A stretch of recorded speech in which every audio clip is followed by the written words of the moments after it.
Imagine for a moment that somewhere in the middle of Texas there was a large foreign military base, say Chinese or Russian.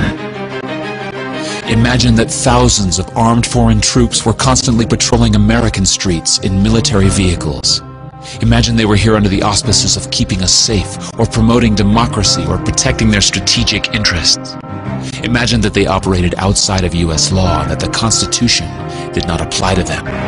Imagine that every now and then they made mistakes or acted on bad information and accidentally killed or terrorized innocent Americans, including women and children, most of the time with little or no repercussions or consequences.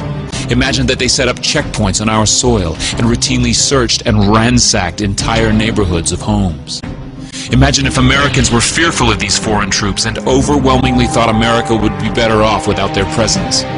Imagine if some Americans were so angry about them being in Texas that they actually joined together to fight them off in defense of our soil and sovereignty because leadership in government refused or were unable to do so.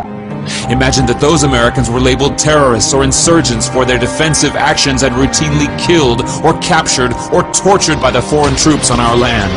Imagine that the occupiers' attitude was that if they just killed enough Americans, the resistance would stop, but instead, for every American killed, 10 more would take up arms against them, resulting in perpetual bloodshed. Imagine if most of the citizens of the foreign land also wanted these troops to return home. Imagine if they elected a leader who promised to bring them home and put an end to this horror. Imagine if that leader changed his mind once he took office.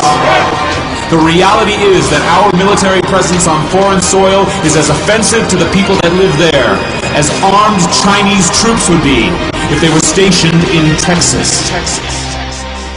Shutting down military bases and ceasing to deal with other nations with threats and violence is not isolationism. It is the opposite.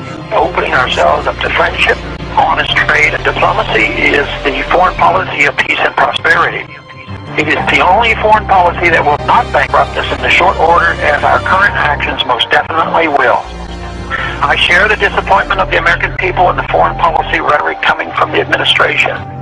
The sad thing is, our foreign policy will change eventually, as Rome's did, when all budgetary and monetary tricks to fund it are exhausted.